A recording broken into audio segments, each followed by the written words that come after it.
Hi, I'm Nina Melendez, and welcome to LinkedIn News Live, a show about the world of work and our place in it.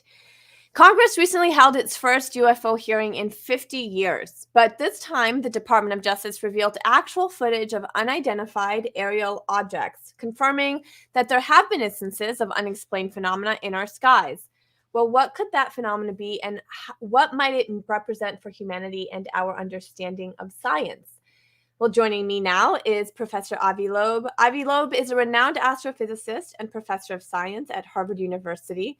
He has written 8 books, including most recently Extraterrestrial, the first sign of intelligent life beyond Earth. He is also the head of the Galileo project in search for extraterrestrial intelligence. Avi, welcome. Thank you for having me. Also joining us is Professor Carol Cleland. Carol is a professor of philosophy and the director of the Center for the Study of Origins at the University of Colorado Boulder. She wrote the book, The Quest for a Universal Theory of Life, Searching for Life as We Don't Know It. Professor Cleland, welcome. Thank you very much for having me. I'm so excited to have you both here, and I've been talking to my my producers about how much I wanted to do this show, so I really appreciate you both being here. Let's just to start, talk about your take from both of you on the House Subcommittee hearing on UAPs last month. Professor Cleland, let's start with you. Yes, so I think the same issue with the preliminary assessment that was released last summer, and what's really notable about it is the lack of data. What you have is a very provocative and a very provocative qualitative summary of some data that's all redacted. So it's very hard to actually evaluate it scientifically if you don't have the data. And so I think one of the big problems is that we need to have more data. And it needs to be not redacted, or it needs to be acquired, even better. And that's the idea behind the Galileo project. It needs to be acquired by scientists and engineers and people who are not being paid by the government. And the best scientists and engineers, quite frankly, aren't in the government. So I really think that what we have evidence for is we have a real anomaly. It's not just a puzzle. Remember, they're called unidentified. But we have an anomaly, and we don't know what that anomaly is. And, you know, it could be extraterrestrial technology. It could be an artifact of technology in especially military jets. We need to know how those instruments work. And I imagine a lot of that is considered to be top secret. So I think that we have a bunch of issues that need to be explored. Professor Loeb, what about you? Well, government is motivated by national security, by the safety of our military personnel. Scientists are motivated by finding the truth about nature, about the universe. These are different motivations. So obviously, Congress needs to attend to objects that are unidentified because they may belong to other nations, because they may endanger military personnel. And for that matter, they need to listen to all the reports, irrespective of how strong the data is. For scientists, what we are really after is a very high quality data set that beyond a reasonable doubt will tell us the nature of an object. And it may be a mixed bag. You know, most of the objects may be human-made or natural. But even if there is one object that came from an extraterrestrial technological civilization, that would change the future of humanity. And I was driven to this subject before the congressional hearing over the past 5 years as a result of an astronomical object discovered that came from outside the solar system. That's what my book, Extraterrestrial, talks about. Since then, we discovered an even earlier case of an interstellar object that came from outside the solar system that appears to be tougher than iron, and it crashed into the ocean near Papua New Guinea. So we are planning an expedition to examine the fragments on the ocean floor. And so the way science makes progress is by collecting better evidence, getting conclusive evidence on the nature of the object. And you can imagine seeing the screws and bolts on an object, and perhaps even a label made on exoplanet Y if you have a high resolution image. So it's not a philosophical question. So let's talk a little bit about the national security topic that you brought up very quickly, and why so much of what we saw was redacted. There is one explanation for UAPs is that it might be from other nation states, tech from other nation states like China or Russia. What's your response to that? Let's, Professor Cleland, what do you think? Well, I think that if it were Russia or Chinese, we would know about it because we're in a state of competition with them, and there's just no evidence for that at all. It's kind of a conservative view. I don't think that most of the really provocative UAPs are Russian or North Korean or Chinese technology. But that doesn't mean they aren't artifacts, that they don't reflect characteristics of the interaction of the ocean, land, and sea. A lot of them are seen on those kind of boundaries that we don't fully understand. And it doesn't rule out that they are, in fact, extraterrestrial technology. They are called unidentified aerial phenomena for a reason. And is it because the Chinese or the Russian or the North Koreans don't have the kind of technology that matches what we have seen? Is it that the technology is too advanced or not advanced enough? Like, why do you think that it really isn't another nation state? Well, I think again that we're looking at provocative qualitative reports without the data. So it's really hard. We have to just take it on faith that these reports are accurate. But the reports indicate that they're doing things that certainly is far beyond our technology here in the United States and the West. And so it just seems to me it's very unlikely that the Chinese or Russians are ahead of us on that. I just think that's extremely unlikely. Professor Loeb, you're part of the Galileo project. You lead it. You help lead it. Can you talk to us a little bit about what the Galileo project is and what is its goal? Yeah, so the fundamental principle is that the sky is not classified. It's only the government sensors that are classified. And therefore, we can look at the sky and figure out what these objects are and what these interstellar objects that do not look like rocks, like an asteroid or a comet, are. And of course, many of my colleagues say, well, they must be natural. They may be a hydrogen iceberg or a nitrogen iceberg or a dust bunny. These are things we've never seen before. My point is, we should not go in those directions of things that we've never seen before if they are not supported by data. So what we need to do is get more evidence. And my colleagues say, okay, well, extraordinary claims require extraordinary evidence. My point is, extraordinary evidence requires extraordinary funding. You have to search. You can't sit at home and say, I don't have any neighbors because nobody is knocking on my door. Well, guess what? You need to look through the window and better use a telescope. So that is what the Galileo project aims to do. There are telescopes looking at the sky, but they are not designed for the purpose of monitoring objects moving in the sky in the way that these unidentified objects are. And so we currently are assembling the first telescope system on the roof of the Harvard College Observatory. It takes a video of the sky in the infrared, in the optical band, in the audio, sound, and in the radio. And we will feed the data that comes from it to computer systems with artificial intelligence, machine learning algorithms that will analyze the identity of the object. The second thing we will do is design a space mission that will rendezvous with the next interstellar object that looks weird. We have a dating app. It's called the Vera Rubin Observatory. Most of the time we will swipe to the left, but every now and then we'll figure out there is an object of interest and it will cost us $1 billion for the date. That's how much it costs to have a mission in space. The third thing is, yeah, it's a very expensive date, so we have to be selective. The third thing we are doing is exploring interstellar meteors. So we're going on an expedition near Papua New Guinea and scoop the ocean floor for the fragments of an object that looked really weird, tougher than iron. The first one that was discovered from outside the solar system that together with my student we discovered. So there are these three facets that we are exploring, and we are also looking at satellite data, looking at UAP, unidentified objects from above, not just from below.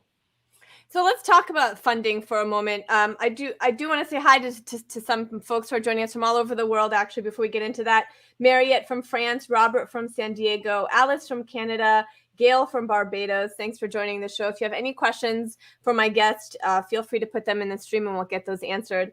Talking about funding, so NASA recently announced that they will finance a study to look into UAPs. So I have a couple questions related to that. Is one, what for the both of you, what do you think this will mean for the field? Will it help advance research and tech? And also, should funding come from private sources, from private business, or should it be funded by the government? From which funding do you think we're most likely to see results? Professor Loeb, let's start with you. Yeah, so we are currently funded from private donations. A few multi-billionaires came to the porch of my home. They were inspired by the vision of my book and gave me a few $1 million. And I do see a channel of funding the entire project from the private sector. The advantage is that it will have no strings attached to government. Actually, before I established the Galileo project, I contacted NASA because Bill Nelson, the head of NASA, expressed himself publicly on CNN saying that scientists should get engaged. So I immediately contacted the person responsible for science under him, Thomas Zurbuchen, and said, I'm here to make your boss happy. And I wrote a white paper. He asked me to write a white paper, and I never heard back. And what you see now with NASA coming forward is basically the outcome of my exchange with Thomas Zurbuchen. And I very much welcome that, because basically what they are talking about is an echo for what the Galileo project is about. The intellectual DNA of the Galileo project is reflected in the press conference that took place a few days ago. Professor Cleland, what about you? So I was really surprised, since the Galileo project has been going on for a little over a year, and NASA is really into outsourcing spacecraft these days, that they didn't actually associate themselves more closely with the Galileo project, which is a non-governmental basically group of scientists and scholars who are trying to investigate these. So I was just a little surprised that NASA took it under its wing, and I would have thought they would have involved the Galileo project more. So that was disappointing. Other than that, I think it's great. I'm skeptical because it gets government money, and they say they're going to publicly release everything. But once you've got government money, it's not clear what you're going to publicly release and what you aren't. And so I just think it's a missed opportunity on the part of NASA not to do more, help fund Galileo project in terms of exploring doing this preliminary assessment. That's just my view. I was rather surprised. Galileo project has the virtue of involving a lot of people, not just a group of scientists that are on soft money at NASA, which is what a lot of them are, but scholars all over the country, historians, philosophers, businessmen, engineers. It seems to me that the Galileo project has better resources to pursue this. So I'm just a little surprised. Well, let's see if someone from NASA is watching, and maybe they can. Yeah, that's why I said what I did. Are you listening, NASA? You're listening. So some of the UAP technology, and again, we don't know what it is. It's unidentified. But Professor Loeb, have you noticed that any of the UAP technology has advanced over the years, from sightings that were made, say, 50, 30, 20 years ago to sightings that were made more recently? Whatever it is, whether it's, who knows, whatever it is, is there evidence that the technology that we're seeing is growing in its sophistication? Well, no, our technology is evolving. And by the way, the things that we imagine are evolving. So when we developed radio technology for communication, radar systems, we started looking for radio signals from the sky. And this is just like trying to have a phone conversation. You need a counterpart to be active. But those other cultures out there may not be around at this point in time, may not be communicating with us. They may have sent AI astronauts, artificial intelligence astronauts that are pretty much intelligent equipment that is autonomous. And the senders might not be around anymore. So what we need to do, we need to engage in extraterrestrial archaeology, finding relics left behind from senders that may not be around. And it might be even more thrilling to find one of these, because I believe in AI systems. I think they are our technological kids, and they might be better than our biological kids. And in principle, it would be really fun to find technological equipment that is far more advanced than we possess, because it could teach us about new technologies we can learn from a smarter kid on our cosmic block. So when you're saying space archaeology, you're talking about potentially civilizations in other solar systems or in other galaxies that have advanced and maybe have died out, and that we're seeing the remnants of their technology within our... Yeah. In principle, if we go to Papua New Guinea and we find a box with some black box that has instruments in it that are that we cannot. Now the question is, how big is the technological gap relative to us? Because we can pretty much understand things that are at our level, but if they had 1 million years of technological development beyond what we have, then it would look like magic to us. Now, if you imagine a cave dweller going to New York City and seeing all the gadgets there, the cave dweller will be very impressed. It would be clear to the cave dweller that these are not natural objects, but they will have no chance of reverse engineering the gadgets. It will become part of the myth of the culture of the cave dweller. So we might be in that situation. I argue that a sufficiently advanced scientific civilization is a good approximation to God. I have a question from one of our members in the stream. Mohammed Riza is asking, what's going to be the next stage once we have become confident that the extraterrestrial UFOs are real and from outside our solar system? Let me ask that again. I didn't read that very well. Mohammed is asking, what's going to be the next stage once we have become confident that UFOs are real and are from outside our solar system? So again, I want to put a big if we find out. Being a philosopher, I'm really interested in evidence, and the evidence isn't here yet. But we need to look for it. And that's the important thing, is to look for it, not just to passively say, oh, there's something weird in the sky that the technology of a fighter jet has observed. But if we do find such evidence, then I think it's going to be earth-shattering. It's going to be, the third Copernican revolution. And it's going to have a great significance for, I think, among other things, religion. So, for example, the first Copernican revolution, the Earth was at the center of the universe, and it decentralized the Earth, which was supposed to be very special in the eyes of God, as created just for his perfect creatures. And that was one of the reasons why Galileo and others faced such horrible problems in arguing for a sun-centered system. Darwinian evolution was the second Copernican evolution, because now not even the creatures that are human are considered to be special. We're just an evolutionary product, a product of evolution, just like your dog or a lizard or a bird. And I think what will happen if we do discover extraterrestrial life, that will further decentralize us. Now, for me, and Avi, I'm sure, it's a very exciting prospect, but I think for many people it will be a very disturbing prospect, and it's going to require a lot of adjustments. But that being said, the adjustments will probably mostly be among intellectuals. My experience is that it takes a long time for stuff to really affect people at the in the public arena, so to speak. I can give you examples, but I won't.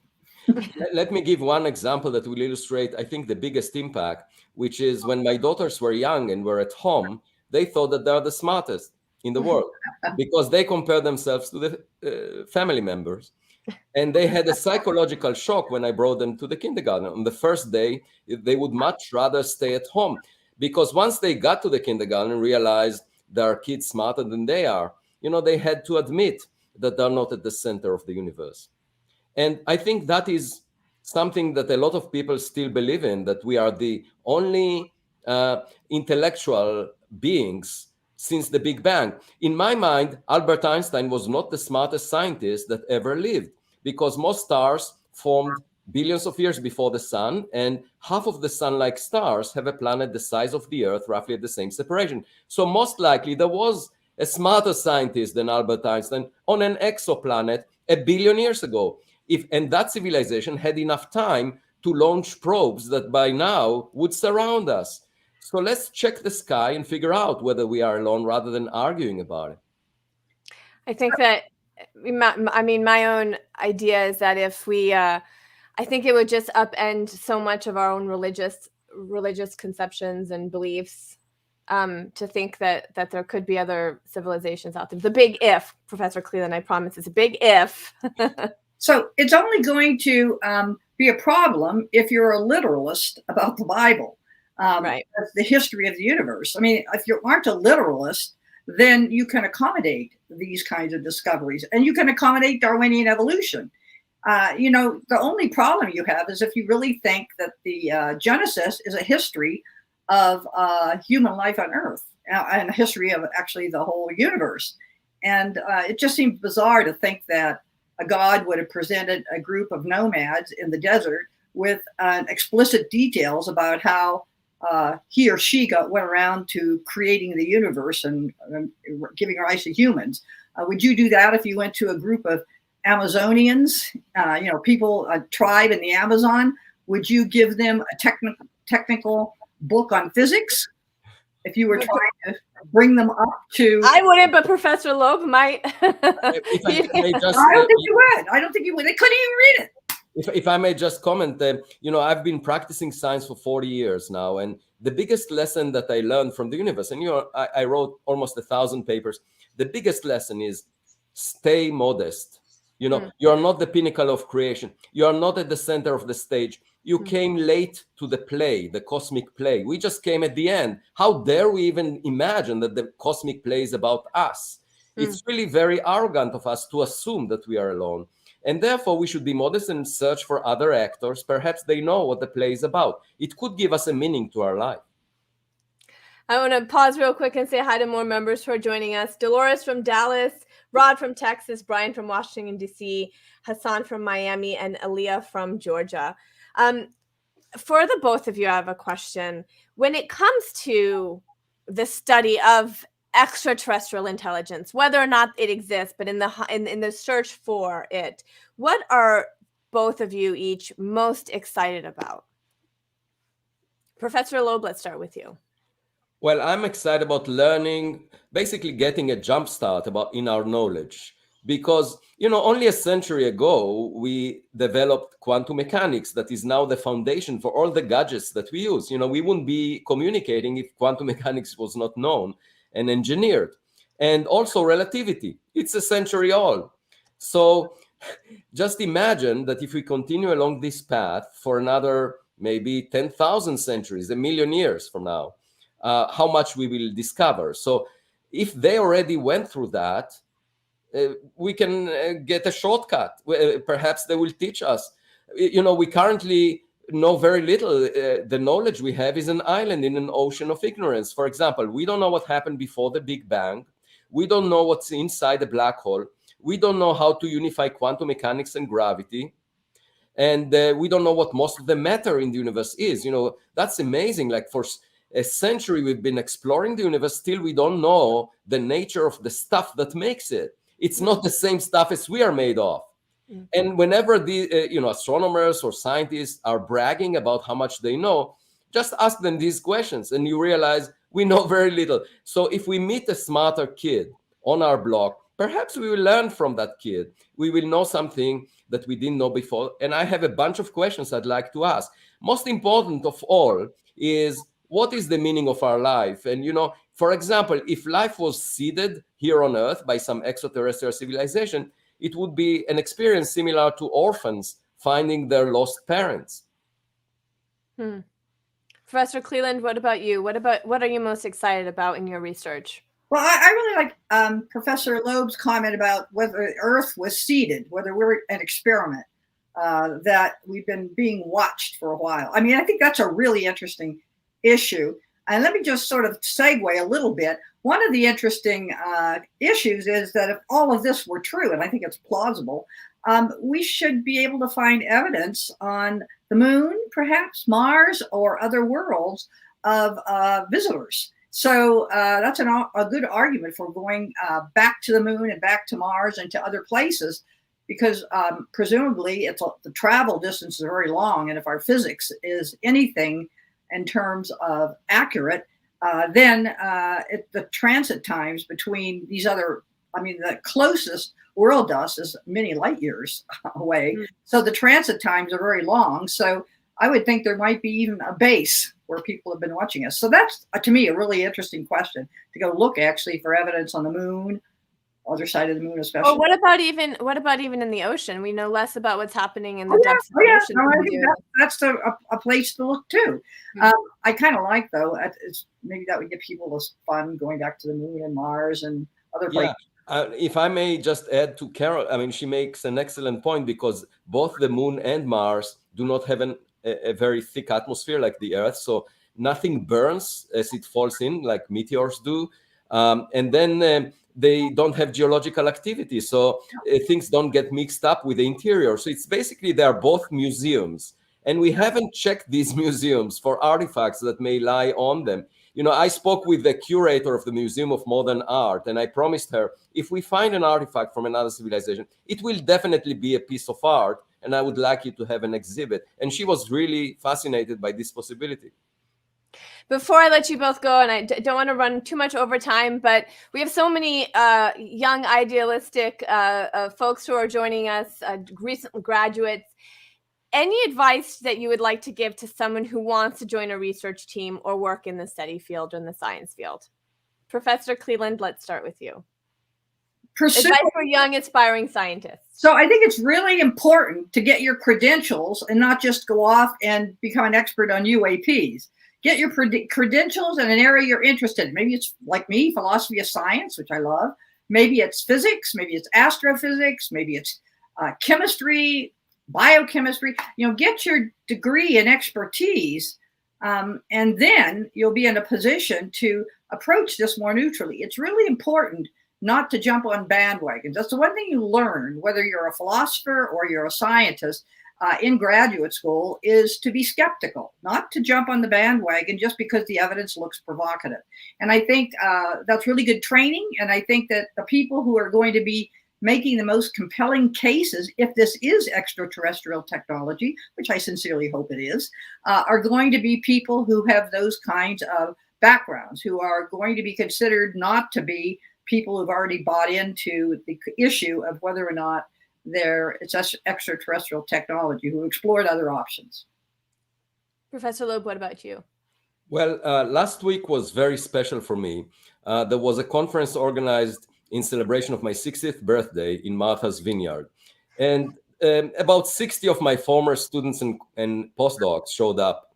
And my best advice to them was, look at the shore, at the ocean near you, and you will find a lot of seashells. And then when waves come in and out, they tend to bring the seashells together, and they rub against each other. So you find seashells that are newly born, and they have unique colors and shapes. And then those that rub against each other for a long while end up as indistinguishable grains of sand on the ocean, on the floor of the ocean. And my advice to young people is, don't rub against each other too often through social media. Try to think independently and maintain your childhood curiosity, because many times things that are being said and repeated are incorrect.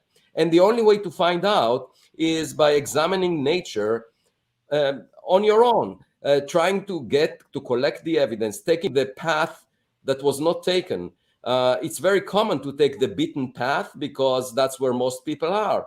But the path not taken very often offers you low-hanging fruit because nobody went through that path. So I'm very much in agreement with Robert Frost, who said that it made all the difference. For me, it made all the difference in my life to take the path not taken. I love that independently, both of your advice was so similar. So can I just say one thing? Yes, my mother used to read that Robert Frost poem to me frequently. I think that's really interesting. It was my senior quote, and I know that poem by heart. I recited She off. loved Robert Frost, and she used to read his poems. And I remember walking in the woods in our farm. There was a big woods. Walking in the woods, and she would quote Robert. Whose woods these are, I think I know. Well, I'm a farm boy fundamentally, and I'm connected to nature much more so than to people, you know, because nature is every morning the sunrise when I jog looks different. Well, Professor Cleland, Professor Loeb, thank you so much for joining us today, and I hope that once we can have you on again when we see more things that we're curious about in our skies. Thank you. Thank you. That was Professor Loeb and Professor Cleland. And I want to give a big shout out, thank you to my producer, Taisha Henry, and researcher, Sierra Porter, for helping me with this show. And thanks for everyone who joined and put your comments in. Sorry we couldn't get to everyone. You can continue the conversation here on the stream. You can check out other stories to the right of your feed, or if you're on mobile, you can click into the search box. And join us next Friday. My colleague Andrew Seaman will be talking about finding employment if you have a criminal history. He'll chat with Peter Quigley, the CEO of Kelly, about how companies can help these people find meaningful work. I'm Nina Melendez. Thank you so much for watching LinkedIn News Live.